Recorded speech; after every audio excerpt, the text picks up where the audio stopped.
안녕하십니까 성도 여러분들. 2020년 11월 25일 요한계시록 강의 21번째 시간입니다. 지난 시간에는 요한계시록 14장 1절에서 12절까지 우리가 공부했는데요. 오늘은 13절에서 20절까지 함께 공부하겠습니다. 공부하기 전에 잠깐 기도하겠습니다. 아버지 하나님, 온 세상은 사악함 가운데 처해 있고 우리는 하나님께 속해 있음을 아나이다. 그러므로 성도들이 세상과 함께 같은 길을 가지 말고 세상과 분리되어 거룩한 빛의 길로 가게 하여 주시옵소서. 우리는 거룩하게 되었고 하늘의 진리를 가진 자들로서 마땅히 그렇게 걷고 살아야 하나 우리는 너무 연약하오니 하나님, 우리의 손을 붙들어 주시옵소서. 마음은 원이로되 우리의 육신이 너무나 연약하나이다. 또 항상 그리스도 안에서 말씀으로 시대를 잘 분별하는 주의 거룩한 군대들로 무장하게 하여 주시옵소서. 오늘도 계시의 말씀을 공부할 때에 지혜와 명철을 주셔서 능히 깨닫고 이해하여 풍성한 계시로 은혜가 충만케 하옵소서. 주 예수 그리스도 이름으로 기도하옵나이다. 아멘. 지난 시간에는 요한계시록 우리가 14장 1절에서 12절까지 공부했습니다. 요한계시록 13장의 야곱의 고난의 기간, 즉 대환란 후반부 3년 반 동안에 14만 4천이 전부 순교당해서 그 다음 장면인 14장에서 어린 양 예수님과 함께 하늘의 시온산에 서 있는 모습을 보여주었습니다. 그래서 땅에서 순교당해서 하늘에 올라와 있는 것이죠. 그리고 14만 4천 명보다도 먼저 순교당해서 하늘에 있는 순교자의 첫 열매, 즉 하나님과 어린 양께 첫 열매가 된 아무도 능히 셀 수 없는 큰 무리의 이방 그리스도인들로부터 새 노래 같은 것을 배우는 장면을 우리에게 보여줍니다. 우리가 1절부터 5절까지 보면 1절에 어린 양께서 서 계시는데 14만 4천이 그분과 함께 서 있더라, 이렇게 시작이 됩니다. 그런데 그들의 이마에 그분의 아버지의 이름이 기록되어 있다, 이렇게 1절에 말씀하고 있어요. 그거는 7장에서는 우리 하나님의 종들의 이마에 인을 치기까지 이렇게 말씀이 나오죠. 바람이 땅이나 바다나 어떤 나무에도 불지 못하게 하라. 근데 그들이 다 순교당해서 그들은 유대인들로서 종들이었어요. 그 종들의 이마에 인을 쳤는데 그들은 바로 예수 그리스도를 믿고 하나님의 아들이 된 것입니다. 그래서 14장에 순교해서 하늘에 와 있을 때는 그냥 아버지 하나님의 이름이 기록되어 있다라고 얘기하는 게 아니라 그분의 아버지의 이름, 즉 어린 양 예수 그리스도를 믿음으로 말미암아 하나님의 아들로 입양된 것을 보여주고 있는 거죠. 갈라디아 4장 4절의 말씀이 기억나는 것입니다. 갈라디아서 4장 4절에 보면은 예수 그리스도로 말미암아 하나님의 자녀로 입양되게 하려 함이라라는 그 말씀이 나오지 않습니까? 그래서 1절에 어린 양께서 시온산에 서 있고 그 어린 양과 함께 있는 14만 4천, 그리고 2절에 이제 하나님의 음성, 천둥 소리, 많은 물소리, 하나님의 임재, 하늘을 뜻하는 것이죠. 그리고 자기 하프를 가지고 하프 타는 자들의 음성이 들리고 하나님의 왕좌과 네 짐승과 24장로 앞에서 하프를 타면서 새 노래 같은 것을 부르는데 땅에서 구속받은 14만 4천 외에는 아무도 능히 이 노래를 배우지 못하더라. 그러니까 두 부류가 나오는 거예요. 하프를 타면서 노래를 부르는 자들과 그 노래를 배우는 자들. 근데 유일하게 그 노래를 따라 배울 수 있는 자들이 땅에서 구속받은 14만 4천이다. 그런데 이제 4절에서 이들은 처녀들이라. For they are virgins. 이렇게 나와요. 권역 성경에서는 이들은 여자들로 더럽혀지지 아니한 순결한 자들이라. 이렇게 나옵니다. 이들은 여자들로 더럽혀지지 아니한 처녀들이다. For they are virgin이라고 나오는데 여자가 여자에게 더럽혀진다. 이거 무슨 레즈비안입니까? 그런 얘기가 아니잖아요. 지금 여기에서 처녀들이다라고 하는 것은 상징적인 언어로서 교회의 성도들 얘기하는 것입니다. 예수 그리스도의 보혈로 깨끗하게 씻긴 자, 정결하게 된 자들. 교회는 한 처녀를 의미하니까 여기는 처녀들이니까 교회 아니다 이렇게 얘기하면 안 됩니다. 한 처녀, 순결한 한 처녀가 교회를 상징하고 있죠. 그러나 그 순결한 한 처녀들이 어떻게 구성되어 있느냐? 순결한 처녀들로 구성되어 있는 게 순결한 한 처녀예요. 자, 그래서 이들은 순결한 자들이고 여자들로부터 더럽혀지지 않았다. 여기서 여자는 무엇을 상징하느냐? 교회. 이제 8절에 나오지만 그녀가 땅의 모든 민족에게 자기 음행의 포도주를 마시게 했다. 할 때 그 그녀가 나오지 않습니까? 무너졌도다 졌도다 저 큰 도시 바벨론이여 할 때 그 바벨론을 그녀라고 얘기하고 있어요. 거짓 교회를 얘기하고 있는 것이죠. 순결한 한 처녀로서의 예수 그리스도의 참 교회가 있고 거짓 교회는 음녀로 이 여자를 표현하고 있죠. 그래서 여자들로 음녀 교회들, 음녀가 대표적인 게 이제 우리는 누구인지 알죠. 그러나 그 밖에 여러 음녀들이 많이 있지 않습니까? 다시 말해서 예수 그리스도의 말씀으로 거룩하게 되고 오직 말씀만 순종하고 따르는 자들을 그 순결한 처녀들인데 음녀들은 다른 종교의 풍습과 교리들을 가지고 오고 또 세상의 어떤 사고와 철학과 과학들 뭐 이런 거 다 받아들여서 믹싱 시켜가지고 그것들을 민족들에게 그 진노의 포도주를 먹이게 한 자가 바로 음녀라는 것이죠. 그 음녀들로 거짓 교회들로 더럽혀지지 아니한 순결한 자들인데 그럼 이들이 누구냐? 3절 끝부분에 땅에서 구속받은 14만 4천 이외에는 아무도 능히 이 노래를 배우지 못하더라 하면서 그들은 하니까 14만 4천이구나가 아니라는 것입니다. 지금 두 부류가 있죠. 위에서 하프를 타면서 자기 하프를 타면서 새 노래 같은 것을 부르는 자가 있고 그 노래를 배울 수 있는 유일한 자가 땅에서 구속받은 14만 4천. 그런데 이들은 하니까 14만 4천으로 오해하기 쉬운데 그렇게 되면 성경의 계시록의 내용을 전혀 모르는 사람입니다. 그것은 그 위에 자기 하프를 타는 자들.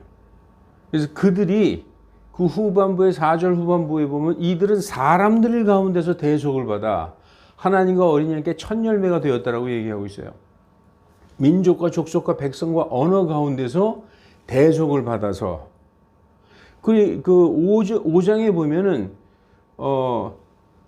24 장로가 새 노래를 부르며 주께서 주의 피로 우리를 민족과 족속과 백성과 언어 가운데서 대속하사 우리 하나님께 우리를 드리시고 이런 장면이 나오지 않습니까? 그런데 24 장로는 지금 앉아서 노래를 듣는 입장이에요. 지금 누가 노래를 부르는 자가 왕좌과 네 짐승과 24 장로 앞에서 노래를 부르는데 그 노래를 부르는 자들이 있고 유일하게 따라서 배울 수 있는 자가 14만 4천이다. 그러니까 이 4절에 이들은 했다고 그래서 그 3절에 14만 4천이 아니라 하프를 타면서 새 노래 같은 것을 부르는 자들에 대해서 얘기하고 있어요. 그러니까 이들은 하나님과 어린 양께 첫 열매가 된 자로서 어린 양께서 어디로 가시든지 따라가는 자들이다. 그들의 입에 교활함이 없으면 그들이 하나님 앞에서 아무 흠도 없기 때문이다 라고 말씀하고 있죠. 결국은 1절부터 5절까지는 순교자들이 다 채워졌음을 보여주고 있어요. 하프를 타면서 새 노래 같은 노래를 부르는 자는 이방 순교자들로서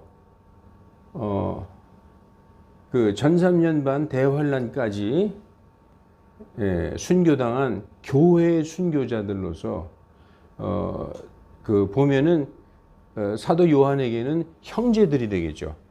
요한계시록 6장 그 제단 밑에 있는 그 유다인들, 순교당한 유다인들에게는 너희 형제들이 되겠고, 지금 14만 4천은 너희 동료 종들이 되는 거죠. 그래서 6장에 하나님께서 9절에서 11절에 있는 제단 밑에 순교자들에게 약속하신 대로 너희 동료 종들도 다 순교당한 거예요. 그 아무도 능히 셀 수 없는 자기 하프를 타면서 새 노래 같은 것을 부르는 자들은 7장에 아무도 능히 셀 수 없는 큰 무리고, 그들은 먼저 순교당한 자로서 하나님과 어린이 양께 첫 열매예요. 하나님께 첫 열매는 많이 있죠. 구약의 성도들이죠. 구약의 성도. 어떻게 보면 아벨 같은 사람은 하나님께 첫 열매죠. 그런데 하나님과 어린 양께 첫 열매, 하나님께 첫 열매가 아니라 하나님과 어린 양께 첫 열매는 신약의 성도를 얘기하는 것입니다. 그리고 그들은 사람들 가운데서 구속을 받은 자들이고 14만 4천은 땅에서 구속을 받은 14만 4천. 그래서 사람들 가운데서 구속을 받은 아무도 능히 셀 수 없는 큰 무리에게 유일하게 그 새 노래 같은 것을 배울 수 있는 게 땅에서 구속받은 14만 4천인데, 왜냐? 그들은 정체성이 같아요. 둘 다 하나님과 어린 양께, 그 아무도 능히 셀 수 없는 큰 무리가 구원이 왕좌에 앉아 계신 우리 하나님과 어린 양께 있도다. 그리고 지금 이 14만 4천은 12장 17절에 용이 여자에게 분노해서 그 여자의 씨 중에서 남은 자들, 곧 하나님의 명령을 지키고 예수 그리스도의 복음에 예수 그리스도의 증거를 가진 자들과 전쟁하러 나가더라 하면서 13장에 14만 4천이 다 순교해서 지금 14장에는 하늘에 와 있는 것입니다. 그래서 1절부터 5절까지는 하나님이 말씀하신 대로 형제들과 너희 종들이 전부 다 순교해서 그 수가 채워졌어요. 그럼 어떻게 될까요? 심판의 때가 이른 것입니다. 그러면서 6절부터 하늘을 한가운데를 날아가는 천사들 3명이 줄줄이 나와요. 그래서 6절과 7절에 영존하는 복음, 내가 보니 하늘 한가운데로 가로질러서 어떤 천사가 날아가면서 외치는 거예요. 민족과 족속과 땅에 거하는 자들과 모든 민족, 족속, 언어, 백성들에게 영존한 복음을 선포하는데, 그 영존하는 복음의 내용이 하나님의 심판의 시간이 이르렀으니 하나님께 영광을 돌리고 하나님께 경배하라. 하늘과 땅과 바다와 샘들을 만드신 분께 경배하라. 하나님의 심판의 시간이 이르렀다. 하나님께 영광을 돌리고 하나님께 경배하라. 이게 영존하는 복음의 내용이에요. 그건 뭐냐? 이제 심판의 시간이 왔다. 하나님의 말씀 그대로 그 순교자들의 수가 딱 채워지면서 바로 심판을 알리는 영존하는 복음을 선포하는 것입니다. 그러면서 둘째 천사가 날아가면서 그 7절, 8절에 뭐라고 말하느냐 하면은 무너졌도다, 무너졌도다. 저 큰 도시 바벨론이요. 그녀가 그 자기 음행으로 인한 진노의 포도주, 자기 음행으로 말미암은 하나님의 진노의 포도주를 모든 민족들에게 마시게 하였도다. 그래서 무너졌도다, 무너졌도다. 음녀가 심판을 받았다는 거예요. 무너졌도다, 무너질 것이다가 아니라. 그러면 무너졌도다 하고서 아무 말도 없어요. 그 방대한 내용은 17장과 18장에 자세히 어떻게 무너졌는지, 종교적인 바벨론과 종교 정치적인 바벨론, 경제적인 바벨론이 어떻게 멸망당했는지, 어떻게 심판당했는지 17, 18장에 나옵니다. 그리고 이제 9절부터 13절까지가 셋째 천사가 이제 하늘 가운데로 날아가면서 누구든지 짐승이나 그 형상에 경배하고 짐승의 표를 자기 이마나 손에 받은 자는 하나님의 진노의 포도주를 마시리니. 그러면서 11절에 그 10절로 넘어오죠. 그가 하나님의 거룩한 천사들과 어린 양 앞에서 불과 유황으로 고통을 받으리라. 그렇게 나오고 이제 12절에 무슨 말씀이 나오냐면은 성도들의 인내가 여기 있다. 그래서 그들은 하나님의 명령과 예수 그리스도의 믿음을 가진 자들이다. 이렇게 말씀하고 있는 것입니다. 거기까지 우리가 전주에 우리가 본 것입니다. 이제 오늘은 13절부터 공부하겠습니다. 오늘 이 제목은 수확 심판과 하나님의 진노의 포도주 틀이라는 말씀입니다. 자, 13절에 보니까 사실 13절까지가 하나의 의미의 단위죠. 9절부터 13절까지 짐승과 그의 형상에 경배하고 그의 표를 이마 안에나 손 안에 받은 자는 하나님의 진노의 포도주를 마시니 그분의 분노의 잔에 섞인 것이 없이 부어진 포도주라. 그 진노의 순도 100%의 포도주라는 것입니다. 거기에 긍휼이 조금 더 섞이지 않은 아주 하나님이 작정을 하시고 완전 쓸어버리는 진노의 순도 100%의 포도주다 라고 말씀하고 있습니다. 자, 그래서 이제 13절에 또 내가 들으니 하늘로부터 한 음성이 있어서 내게 말씀하시되 기록하라. 이제로부터 주님 안에서 죽는 자들은 복이 있도다 하심에 성령께서 말씀하시되 그러하도다. 이는 그들로 하여금 수고를 그치고 안식하게 하려 함이니 그들의 행위가 그들을 뒤따르리로다. 이렇게 말씀하고 있어요. 이 말씀은 9절서부터 쭉 이렇게 연관된 말씀입니다.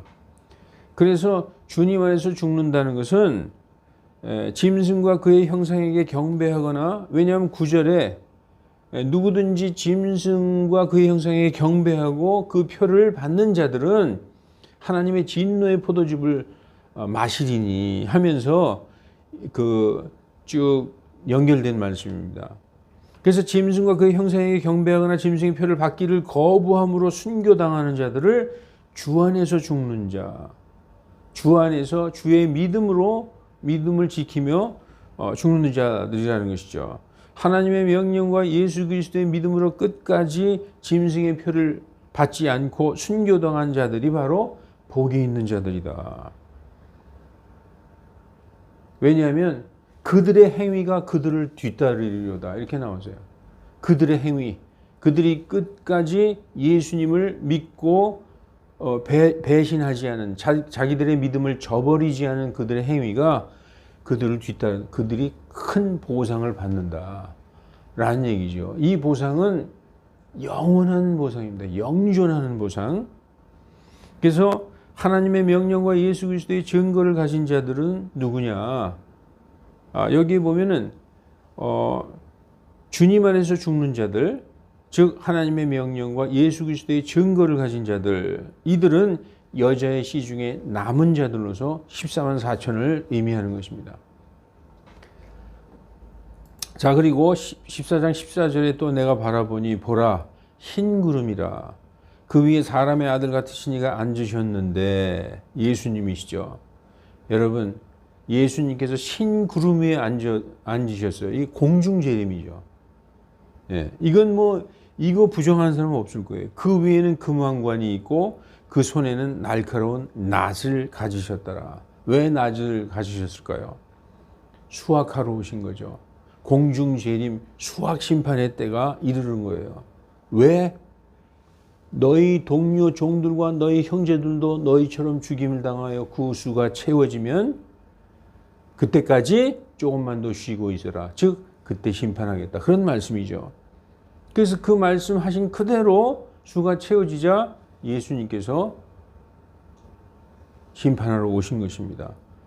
이 공중재림은 요한계시록 1장 7절 보라 그분들께서 구름들과 함께 오시나니 각 사람의 눈이 그분을 보겠고 그분을 찌른 자들도 볼 것이며 땅의 모든 족속이 그분으로 인하여 애통하리라 하는 그 말씀, 공중재림의 말씀이죠.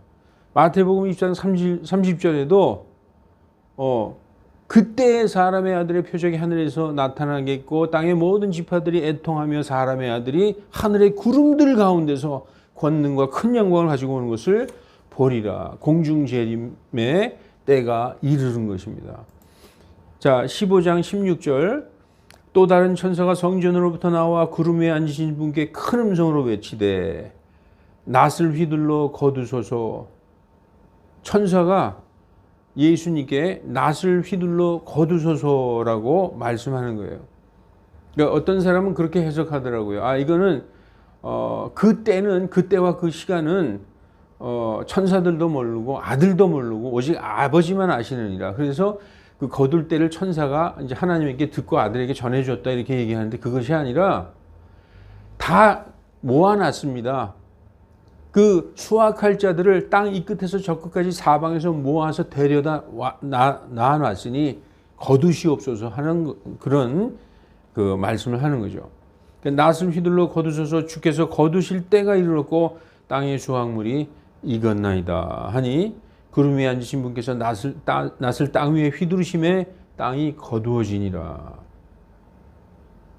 여기에 속해야 되겠죠. 알곡을 거두시는 거예요. 위에 앉으신 분께서 자기의 낫을 땅 위에 휘두르사 땅을 수확하시니라. 이게 바로 수확 심판입니다. 이때 거두어진 자들, 천사들에 의하여 데려감을 당하는 자들, 휴거당하는 자들, 하늘 그때 그분께서 그가 자기 천사들을 보내어 땅의 이 끝에서 저 끝까지 사방에서 택하신 자들을 모으리라. 예. 그때에 알곡과 가라지의 심판이 있는 거예요. 마태복음 13장에 알곡과 가라지의 비유에서 말씀하셨듯이 수확 장소는 밭이라고 써있는데 밭은 세상이다 라고 말씀하고 있어요. 교회 또는 이스라엘이 아닙니다. 지금 이 수확 심판을 하는데 대상이 이스라엘이라고 자꾸 해석하고 싶어 하는 사람들이 있어요. 아니라는 것이죠. 예. 수확 시기는 언제냐? 이 세상 끝이다. 주의 재림 때. 주의 재림 때죠. 공중 재림 때예요. 지상 강림 때를 얘기하는 거 아니에요. 이걸 자꾸 유대인들에게 어떻게든지 매치시켜 보려고 지상 강림이라고 해석하고 싶어 하는 사람이 있는데 그게 아닙니다. 이때가 언제냐? 마지막 나팔 소리가 들릴 때. 큰 나팔 소리와 함께 자기 천사들을 보내서 택하신 자들을 땅의 이 끝에서 저 끝까지 사방에서 모으는 때다. 자, 마태복음 13장 38절에 밭은 세상이요. 유대인이 아닙니다. 좋은 씨는 왕국의 자손이로되 가라지는 저 사악한 자의 자손들이니라 라고 말씀하고 있어요. 마귀의 자손이라는 거죠. 가라지는. 자, 가라지는 실족해 하는 모든 것과 불법을 행하는 자들이라고 성경에서 말씀하고 있어요. 이건 누가 수확하느냐? 예수님이 수확하지 않고 천사가 수확합니다. 자, 17, 18절에 보니까 또 다른 천사가 하늘에 있는 성전에서 나오는데 이제 예수님께서 자기의 수확할 알곡을 수확하셨어요. 그리고 나서 또 다른 천사가 하늘에 있는 성전에서 나오는데 그 역시 날카로운 낫을 가졌더라. 또 다른 천사가 희생단으로부터 나오는데 그에게는 불을 다스릴 권능이 있더라. 두 천사가 나오는 거예요. 첫째 날카로운 낫을 가진 천사가 나오고 그 천사 다음에 불을 다스리는 권능을 가진 천사가 또 성전에서 나왔다. 그가 불을 다스리는 권능을 가진 두 번째 나온 천사, 첫 번째 나온 천사는 낫을 가지고 나왔고 두 번째 나온 천사는 불을 다스리는 권능을 가진 천사가 나왔는데 불을 다스리는 권능을 가진 천사가 낫을 가지고 나온 천사에게 외쳐 말하되 내 날카로운 낫을 휘둘러 땅의 포도송이들을 모으라. 그 포도가 충분히 익었느니라 하더라. 이에 그 천사, 날카로운 낫을 가진 천사가 땅을 휘둘러 땅의 포도를 모아 하나님의 진노의 큰 포도주 틀 속에 던져 넣음에. 그냥 그 불을 다스리는 천사 나올 필요 없이 그냥 날카로운 낫을 가진 천사가 나와서 그냥 그 땅에 예수님이 수확하고 남은 것들, 땅에 있는 것들을 수확하면 되는데 불을 다스린 천사가 꼭 나온 이유가 있어요. 불을 다스리는 권능의 천사, 이 천사는 포도주 틀에서 짓밟힌 자들을 지옥에서 불태울 천사예요. 불을 다스리는 권능을 가진 천사. 예. 지금 날카로운 낫을 가지고 나온 천사는 땅에 있는 포도송이, 익은 포도송이를 거두려고 날카로운 낫을 가지고 왔어요. 그래서 자기의 낫을 휘둘러서 땅의 포도송이를 걷어서 어디다가 포도주 틀에다가 던졌어요. 그 날카로운 낫을 가지고 있는 천사는 구원받지 못한 자들, 우리 하나님을 모르고 우리 주 예수 그리스도의 복음에 순종치 아니한 자들, 그리고 이 가라지들, 이런 자들을 수확해서 하나님의 진노의 포도주 틀에 던져 넣은 것이고, 그리고 나중에 그들은 그 죽음을 그렇게 당한다는 것이죠. 땅에 남아있는 자들이 다 죽음을 당한다는 것은 포도주 틀에 던져진다는 것입니다. 그들은 나중에 지옥에서 불 속에서 고통을 받는 거예요. 불을 다스리는 권능을 천사는 그래서 나온 것입니다. 여러분, 포도주 틀을 밟는다는 것은 이 성경에서 특히 구약에 많이 나오는데 하나님의 원수들을 심판하는 것에 대한 전형적인 비유와 상징입니다. 그래서 그 예수님 지상강림 때에도 땅에 남아있는 이스라엘을 포위하는 이교도들을 아마겟돈 전쟁에서 이스라엘을 멸망시키려고 포위한 그 모든 민족들을 포도주 틀에서 밟으시는 장면이 나옵니다. 이 포도주 틀이 공중 재림에만 나오는 게 아니에요. 이 포도주 틀 그러면 다 그냥 하나로다가 이렇게 연결하려고 그러는데 공중 재림 때 심판하는 것을 포도주 틀에서 밟는다. 그리고 지상 강림하셔서 이교도들을 심판하실 때도 포도주 틀에서 밟는다는 말씀이 나와요. 그래서 예수님 재림 때 땅으로 내려오셔서 이스라엘을 공격하는 모든 이교도들의 연합군들도 포도주 틀에서 받는다라고 요엘서 3장 2절에서 3장 2절 그리고 11절, 12, 13절에도 나옵니다. 여러분, 그리고 이 포도주 틀에서 밟는다는 것은 어떤 그 관용구 같이 쓰이는 거예요. 심판에 대한 말씀입니다. 자, 그래서 이제 그 20절에 그 포도주 틀이 도시 밖에서 짓밟히니 포도주 틀에서 피가 흘러나와 말굴레까지 닿았고 1600 스타디온까지 퍼졌더라. 이 땅의 포도들, 하나님의 진노의 큰 포도주 틀, 1600 스타디온 이런 단어가 나오는데 땅의 포도들이 무엇일까요? 땅의 포도들은 짓밟아야 할 원수들을 얘기하고 있어요. 불을 다스리는 권능을 가진 천사의 음성이 들리는 이유는, 그가 등장한 이유는 그가 가라지들을 태울 자이기 때문입니다. 그리고 마태복음 13장 40절에서 42절에 그들이 불타는 용광로 속에, 즉 영원한 불호수에 던져질 것을 말씀하셨는데, 이것은 그들이 받을 영원한 지옥의 형벌을 의미하는 것이고, 지금 이 포도주 틀에 던져놓은 날카로운 낫을 가지고 나온 천사는 그들이 어떤 방식으로 죽을까에 대한 그런 말씀이에요. 요한계시록 13장 10절에 보면 포로로 끌고 가는 자는 포로로 끌려갈 것이요 칼로 죽이는 자는 반드시 칼로 죽임을 당하리니 성도의 인내와 믿음이 여기에 있느니라. 이 성도의 인내와 믿음이 여기 있느니라. 14만 4천 그리고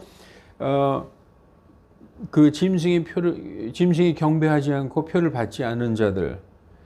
이제 끝까지 그 짐승에게 굴복하지 않으므로 순교당한 자들, 그러한 자들을 오히려 나중에 칼로 죽임을 당한다고, 그들이 순교자들이 끌려온 것처럼 그들도 나중에 끌려올 것이고, 순교자들이 칼로 죽임을 당한 것처럼 그들도 죽임을 당한다는 것입니다.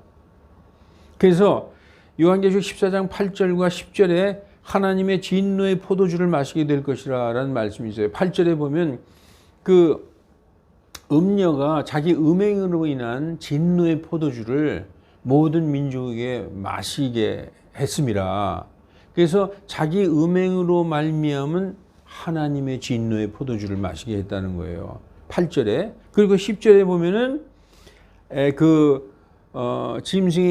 짐승과 그 형상에 경배하고 짐승의 표를 받은 자는 하나님의 진노의 포도주를 마시게 된다라는 말이 나오는데, 그들이 포도주 틀에 던져 그들을 포도송이로 비유했죠. 완전히 익은 포도로 포도주 틀에 던져서 그들이 막 밟히게 되면 자기의 피를 자기가 마시는 거예요. 거기에서 막 밟히는, 멸망당할 때 그 자기가 포도알처럼 돼서 거기에 막 짓밟히잖아요. 그때 마시는 포도주가 하나님의 진노의 포도주잔을 마신다는 의미가 되는 거예요. 이 문학적인 표현이죠. 하나님의 진노의 포도주? 이거는 어떤 독약같이 뭘 마시는 게 아니라 자기가 포도주가 되는 거지. 그러니까 자기가 자기 피를 마시게 되는 거죠. 자기가 포도알처럼 돼가지고 포도주 틀에서 어떤 자들이 밟히느냐? 그 음녀의 음행에 의한 진노의 포도주로 그 음녀의 교리, 그리고 그 음녀로 더럽혀진 자들, 그들이 이제 포도주 틀에 던져지겠고, 또 짐승의 표를 받고 짐승의 형상에 경배한 자들, 이런 자들도, 그리고 우리 데살로니가서에 보면 하나님을 모르는 자들과 우리 주 예수 그리스도의 복음에 순종치 아니한 자들, 이러한 자들을 포도로 비유해서, 잘 녹익은 포도로 비유해서 포도주 틀에 넣고 밟는 거예요. 그러면 그 안에서 포도주를 마시게 되는 것이죠. 그게 바로 진노의 포도주가 되는 것입니다. 그래서 포도주 틀에서 밟힌 자들은 칼에 죽은 자들이죠. 칼에 죽은 자들을 그렇게 표현을 하고 있어요. 칼로 죽이는 자들은 칼로 죽임을 당할 것이다. 그 칼에 의하여 죽임을 당해서 그 진노의 포도주 틀에서 밟히듯이 나온 그 피가 약 300km 이상이나 흘러내려갈 것이며, 그들의 사체는 독수리들과 날짐승의 밥이 되는 것이다. 라고 지금 성경은 말씀하고 있는 것입니다. 4절에 이들은 14장 3절에 그들, they, 즉 새 노래 같은 것을 부르는 자들에 대한 설명입니다. 14장 3절에 보면 they sung as it were a new song이라고 나와요. 그 they가 14장 4절에 these are they라고 they에 대해서 설명하고 있어요. 이들은 그들이니라고. 그래서 그 14장 4절에 these와 14장 3절에 they는 동일인이라는 거예요. 14장 3절의 they를 14장 4절의 these가 받고 있는 것입니다. 따라서 14장 4절에 그들은 순결한 자들이라의 순결한 자들은 14만 4천이 아니라 7장에 아무도 능히 셀 수 없는 큰 무리들이다. 이들이야말로 사람들 가운데서 구속을 받아 하나님과 어린 양께 첫 열매가 된 거예요. 두 부류가 나오죠. 땅에서 구속받은 14만 4천, 사람들 가운데 구속을 받은 구속을 받아 하나님과 어린 양께 첫 열매가 된 자들, 이렇게 두 부류가 나오는 것입니다. 오늘은 여기까지 하겠습니다. 하나님, 우리가 아버지의 마음과 뜻을 아는 사람들로서 이 세상 사람들과 세상에서 무엇을 많이 얻으려고 경쟁하지 말고 너그러이 사람들에게 주고 베푸는 사람들이 되게 하여 주시옵소서. 많은 것을 이와 같이 하나님께 받은 자들로서 사람들에게 사랑과 관용을 베풀고 인내로 그들에게 한없이 참고 베풀며 복음을 전하게 하여 주시옵소서. 주 예수 그리스도 이름으로 기도하옵나이다. 아멘.